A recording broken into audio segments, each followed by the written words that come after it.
Merhaba örgü severler. Bugün sizlerle birlikte bu gördüğünüz hırkayı öreceğiz. Örgüye yeni başlayanların bile rahatlıkla yapabileceği çok kolay örülen, çabuk ilerleyen, yani bir iki günde hemen örüp kullanabileceğiniz bir hırka modeli oldu.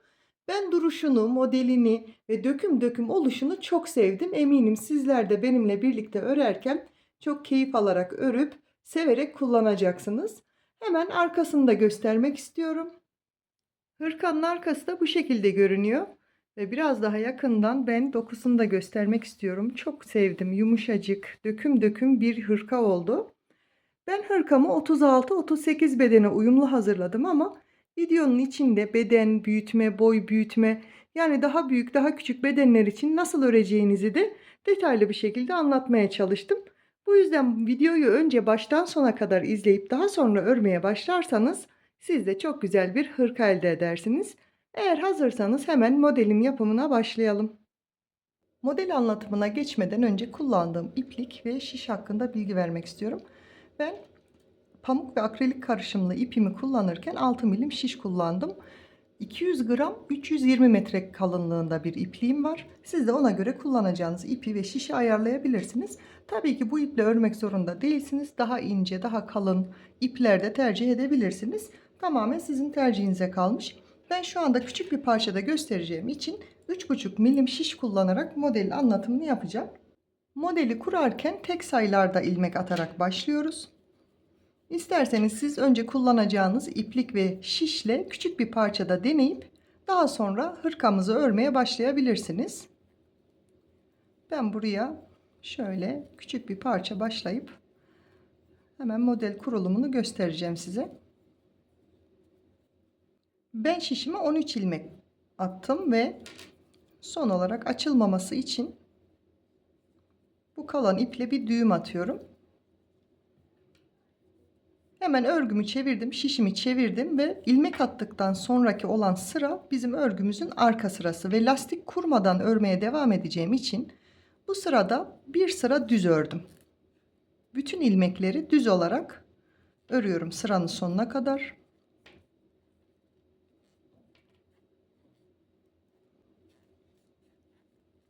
Son ilmeğimi de düz olarak ördüm ve örgünün ön yüzündeyim. Şimdi artık bu sıradan itibaren model kurulumuna başlıyoruz. Modelimiz 4 sıradan oluşuyor. Bu ilk sırası.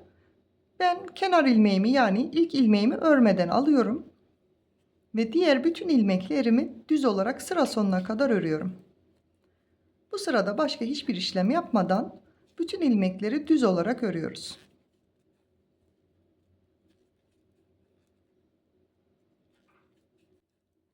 Son ilmeğimi de düz olarak ördüm ve modelin ikinci sırası, örgümün ters yüzüne geldim. Burada da yine kenar ilmeğimi örmeden aldım ve başka hiçbir işlem yapmadan sıra sonuna kadar bütün ilmeklerimi ters olarak örüyorum. Modeli örmesi çok kolay, çok çabuk ilerleyen bir model. Sadece 4 sıradan oluşuyor ve sadece 4. sırasında işlem yapıyoruz. Son ilmeğimi de ters olarak ördüm ve 3. sırasına, yani örgümün ön yüzüne geldim. Kenar ilmeğimi örmeden alıyorum ve bu sırada da bütün ilmekleri düz olarak örmeye devam ediyorum sıranın sonuna kadar. Yani modelin ilk 3 sırasında hiçbir işlem yapmadan ön yüzünde düz, arka yüzünde ters olarak örüyoruz. Evet, son ilmeğimi de ördüm. 3. sıramı tamamladım. Şimdi 4. sırası, yani modeli oluşturan sıradayız. Ters ilmeğimi, ilk ilmeğimi ters olarak aldım. Artık bu sırada bir ters bir düz olarak öreceğiz. Ters ilmeğimi ördüm. Kenar ilmekten sonra ters ördüm. Düzü örerken şişimdeki ilmeği değil, bir altta ördüğüm ilmeğe batarak düz örüyorum. Ve diğer şişimde kalan ilmeği boş bıraktım. Tekrar gösteriyorum. Bir ters ördüm. Düz örerken bir alttaki ilmeğe batarak düz örüyorum ve diğer ilmeği bıraktım. Ters ördüm. Bir alttaki ilmeğe batarak düz örüyorum. Bir ters, bir alttaki ilmeğe batarak şöyle yakından göstereyim. Bu şişteki ilmeğe değil, alttaki ilmeğe batarak düz örüyorum. Bir ters, bir düz. Ve son 2 ilmeğim kalınca yine 1 2 ters olarak ördüm. Model bu kadar aslında. Modelin anlatımı, kurulumu bu kadar. Şimdi bu sıradan sonra yine başta yaptığımız gibi ilk 3 sıra ön yüzünde düz, arka yüzünde ters olarak öreceğiz. Ve yine 4. sıraya geldiğimizde model kurulumunu yapacağız. Bütün ilmeklerimi sıra sonuna kadar düz örüyorum.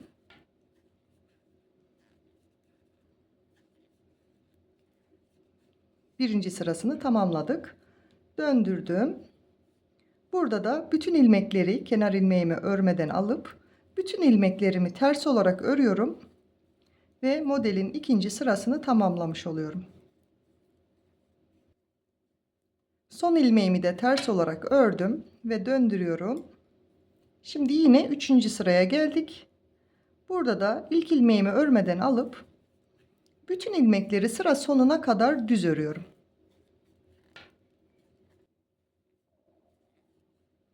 Son ilmeğimi de düz olarak örüp 3. sıramı tamamladım. Ve yine 4. sırada, yani örgümüzün ters yüzünde modelimizi kuruyoruz. Nasıl örüyorduk? İlk ilmeği örmeden aldım. Bir ters ilmek ördüm. Düz ilmeği örerken şişte olan ilmeğime değil, bir alttaki ilmeğin ortasından batıp düz örüyorum. Bir ters, bir alttaki ilmeğe batıp düz olarak örüyorum. Bir ters, alttaki ilmeğe batıp düz olarak örüyorum. Bir ters, bir düz. Bu şekilde modelin kurulumunu tamamlamış olduk. Şöyle yakından da göstereyim. 2 defa modeli tekrar ettik. Model bu kadar kolay ve basit, hem de çok çabuk ilerliyor. Ben döküm döküm olması için kalın şiş kullandım ama ince şişlerle de, düz renklerle de, ince ya da kalın iplerle, yani istediğiniz gibi bu model üzerinde oynayıp istediğiniz ürünü çıkarabilirsiniz. Şimdi ben ördüğüm parçayı göstereyim. Ben yaklaşık 90 santim olunca örgümü kapatacağım. Kapatma sırasında göstereceğim size ilmekleri nasıl kapattığımı. Ben dediğim gibi 6 milim şiş kullandım. 83 ilmekle başladım. En genişliği 55 santim oldu. Boyu da dediğim gibi 89 geliyor ama 90 santim kadar oldu. Şimdi önce ilmeklerimizi kapatalım. Daha sonra da hırkanın diğer aşamalarını birlikte devam edelim. İlmekleri kapatmaya başlıyoruz. İlk ilmeğimi yine örmeden aldım. Hemen yanındaki ilmeği düz ördükten sonra bir önceki ilmeği üzerinden geçirdim. Yine devamındaki ilmeği düz ördüm ve bir önceki ilmeği diğer ilmeğimin üzerinden geçiriyorum. Tekrar bir düz ve devamındaki ilmeği üzerinden geçiriyorum. Bu sırayı yaparken çok sıkı örmemeye dikkat edin. Çünkü kasma yapmasın. Gayet gevşek, rahat bir şekilde kapatma sıramızı da tamamlayalım ve hırkanın diğer aşamalarına birlikte devam edelim. İlmeklerimi kapattıktan sonra 90 santime 55 santim ölçüsünde bir tane dikdörtgen parça elde ettim. Şimdi bunu hırkaya çevirmek için hemen ikiye katlıyorum. Her iki ucundan da düzgün bir şekilde ikiye katladıktan sonra bu uçlarının kıvrılması hiç önemli değil. Daha sonra lastik geçeceğiz çünkü kenar kısmına. Burada kol için açıklık bıraktıktan sonra bunu istediğiniz gibi kendinize göre ölçebilirsiniz. Yani buradan 10 santim bıraktığınızda 10 santimde alt parçadan 20 eder. Ama daha geniş istiyorsanız şöyle 15 santim yaptığınız zaman, şöyle baktığınız zaman çevresi o zaman 30 santim eder. Yani kol boşluğunu bıraktıktan sonra her iki ucundan da geri kalan kısımlarını dikeceğiz.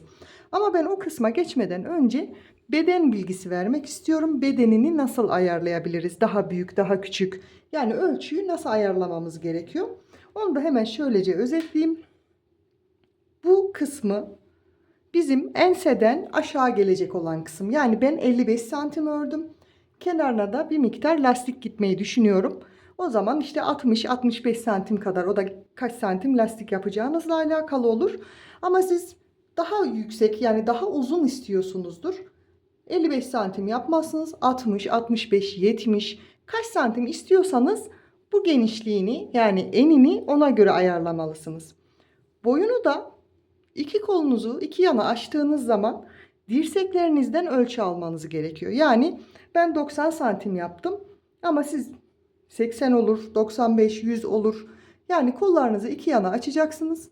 Ölçünüzü alıp ondan sonra o ölçüye göre ördüğünüz zaman kendinize göre çok güzel bir hırka hazırlamış olursunuz.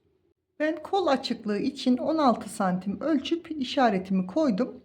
Geri kalan kısmı tığla birleştireceğim ama siz tabii ki iğne iplik yardımıyla da dikerek de birleştirebilirsiniz.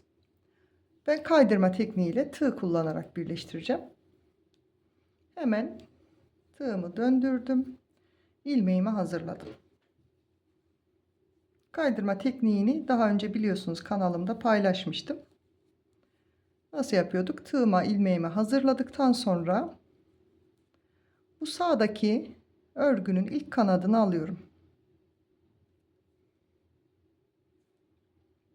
Soldaki ilmeğin de tek kanadını alıp bu şekilde, tığımda 3 tane ilmeğim oldu. Üçünü birlikte tek seferde kapattım. Tekrar hemen devamındaki ilmeğin, şöyle net gözüksün diye uğraşıyorum. Devamındaki ilmeğin tek kanadına tığımı battım. Ve bunun da aynı şekilde ilmeklerin hepsini tek seferde kapatıyorum. Ve bunu yaparken çok sıkı yapmıyorum, kasmaması için. Bir sağdan, bir soldan ve hepsini birlikte kapatıyorum. Bu şekilde bir zincir şeklinde görüntüsü olacak. Bir ilmek sağdan, bir ilmek soldan. Her ilmeğin tek kanadını alıyorum, birbirine bakan kısmını. Hemen bir sonraki ilmeğin tek kanadını aldım. Bunun da aynı şekilde tek seferde kapatıyorum. Şöyle göstereyim yakından. Böyle görünüyor. Ama siz isterseniz ön yüzünden, isterseniz ters yüzünden de yapabilirsiniz. Tersten böyle oluyor. Düzden bu şekilde. Her iki yandan da kolları birleştirdikten sonra şimdi hırkaya şekil vereceğiz. Bu şekilde. Aslında böyle de salaş bir yelek olarak kullanılabilir. Burası sırtımıza gelen kısmı, kolları ve burası ön patları oluyor. Ve şimdi ben etrafına ve kol uçlarına lastik geçeceğim. Bunu da içine uygun renklerden yapıyorum ama siz kendi kullandığınız renginden de yapabilirsiniz. Ben uyum sağlasın diye böyle düz renk kullandım. İpim 100 gram 165 metre ve hemen bu parça için ne kadar ip gittiğini de söyleyeyim. Böyle 2 yumakta ipim. İkinci yumaktayım ve yarısından daha az kullandım ikinci yumağın. Yani 1,5 yumak kullandım. Artık lastik kısmına ne kadar ip gideceğini de örerken birlikte göreceğiz. Hemen lastiğimizi örmeye başlayalım. Ben lastiğini örmeye şöyle kol kısmını katladıktan sonra buralara denk gelen herhangi bir yerden başlayacağım. Tabi siz istediğiniz yerden başlayıp örebilirsiniz. Hemen tığıma ilmeğimi hazırlıyorum. İpimi şöyle bir tur döndürdüm ve kilitledim. İlk başta bir sıra yalancı trabzan dediğimiz tığa başını dolayıp şöyle ilmeğin iki kanadından birden alıyorum ve hepsini birden kapattığımız ilmeklerden geçeceğim bir sıra boyunca. Bütün ilmeklere tek tek batıyorum. Ama şöyle örerken bakacağım. Marullama gibi olursa arada bir iki ilmeği atlayarak devam edebilirsiniz. Tığa ilmeğimi doladım. Hemen ilmeğin şöyle iki kanadını birden alıp bütün ilmekleri tek seferde geçiyorum. Bu şekilde bütün hırkanın çevresini dolaşacağım ve bir üst sırada da lastiğini kuracağım. Kol birleştirme yerine kadar geldim. Burayı da birlikte yapalım istiyorum ama marullanmadan bahsettiğim kısmı göstermek istiyorum. Bu arada söylemeyi unuttum sanırım. 4 milim tığ kullanıyorum. Çok sıkı olmaması için. Çünkü lastik de öreceğiz zaten. Lastik de toplayacağı için daha küçük tığla örersem kasma yapacak. Ben bunu istemiyorum. Daha rahat düşmesini istiyorum örgünün. Şöyle tuttuğum zaman marullanma ya da hani böyle bol ya da dar gelmediğini, düz geldiğini gördüğüm zaman doğru tığ ve doğru şekilde ördüğümü görüyorum. Hemen kol birleşim yerine geldim. Gördüğünüz gibi buradan tığla birleştirmiştik. Yine bir önceki kısmında ilmeğe batıp trabzanımı örüyorum. Tam birleşme yeri bu orta kısmı. Ben oraya değil, hemen yanındaki yere batıp ördüm.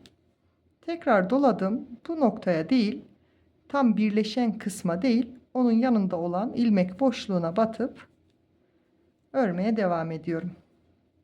Bu şekilde hırkanın bütün çevresine yalancı trabzanlarımı öreceğim ve bir üst sırada lastik kurulumuna geçeceğiz. Ben sıranın sonuna kadar ördüm ve ilk başladığım noktaya geldim. Son ilmeğime de yalancı trabzanımı ördükten sonra tığıma ilmek almadan ilk yaptığım trabzanın tepesine batıp kaydırmayla birleştirdim. 3 zincir çekiyorum ve artık bu sırada trabzanlar örerek ilerleyeceğim. Hemen şu alttan da ipi böyle alıyorum ki gizleyeceğim. İkili trabzan örüyorum. Bildiğiniz gibi 2 defa da çıkıyorduk trabzanları. Hemen yanındaki trabzan tepesine batıp ilmeğin ikisini bir çekiyorum. Bu şekilde sıranın sonuna kadar ikili trabzanlar yaparak hırkanın bütün etrafını tamamlayacağım. Sıranın sonuna kadar ördüm ve başladığım noktaya geldim. Burada ilk başlarken 3 tane zincir çekmiştim. Onun ilkinin tepesine batıp kaydırmayla kapattım.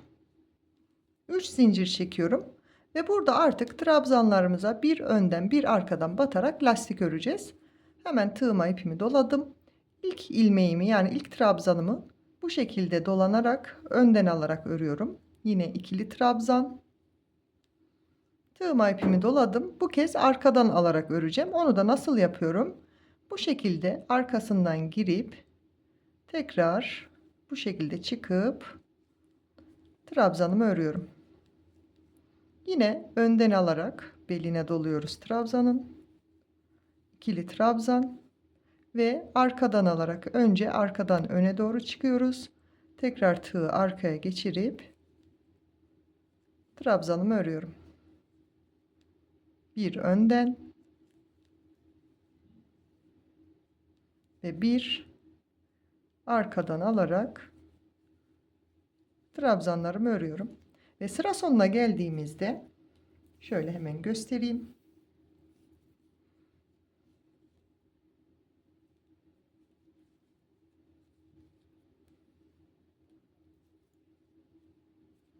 Buradan ördüğümüzü varsayalım. Bir önden bir arkadan alarak örüp sıranın sonuna kadar geleceğiz. Hemen bir üst sıraya nasıl çıkacağımı göstereceğim. Sıranın sonuna geldiğimde yine ilk başlarken çektiğim zincirin tepesine kaydırmayla kapattım. Yine 3 zincir çektim. Bu ikinci sırası oluyor lastiğimizin ve artık burada bir alt sırada önden alarak ördüysek önden, arkadan alarak ördüysek arkadan alarak lastiği örmeye devam edeceğiz. İlk ilmeğim önden almaydı. Şimdi arkadan alarak lastiğimi örüyorum. Bir önden, bir arkadan lastiğimizi örmeye devam edeceğiz. Ben lastik kısmını tamamlayayım, sonra kolunu birlikte örmeye devam edelim. Ben hırkamın kenar lastiklerini tamamladım. Toplamda ilk yaptığım trabzan sayısı dahil 6 sıra lastik ördüm. Siz isterseniz birkaç sıra trabzan örebilirsiniz lastik örmek istemezseniz, ya da daha geniş lastik, daha kısa lastik de yapabilirsiniz. Bunu tamamen üzerinize prova edip denemeniz daha yararlı olacaktır. Alt kısmı da bu şekilde görülüyor. Şimdi ben koluna da tıpkı burada başladığım gibi önce bir sıra yalancı trabzan gidip daha sonra üzerine bir sıra trabzan ve sonra tıpkı burada yaptığım gibi lastik kurulumunu yapıp hırkamı tamamlayacağım. Kol lastiğini örmeye başlarken burada birleştirme yerinin birkaç ilmek gerisinden başlıyorum. Hemen tığıma ilmeğimi hazırladım ve herhangi bir noktadan başlayıp yalancı trabzan örmeye devam ediyorum. Tığıma ipimi doladım. Sırayla bütün ilmeklerin üzerinden birer defa trabzan örüyorum. Burada birleştirme yerini atlayıp hemen yanındaki boşluğa batarak devam ettim. Hatta biraz açıklık oldu. Şöyle. Yani bunu örerken zaten örgü size nereye batıp nereden devam etmeniz gerektiğini gayet güzel gösteriyor. Tıpkı ön patlarda yaptığımız gibi önce bir sıra yalancı trabzan, sonra bir sıra ikili trabzan ve sonra bir önden bir arkadan alarak lastik sıramızı kurup istediğimiz ölçüye gelene kadar lastiklerimizi öreceğiz. İsterseniz lastik yapmadan sadece bir sıra trabzan, iki sıra trabzan örerek de kullanabilirsiniz. Bu tamamen sizin isteğinizle, nasıl beğendiğinizle alakalı.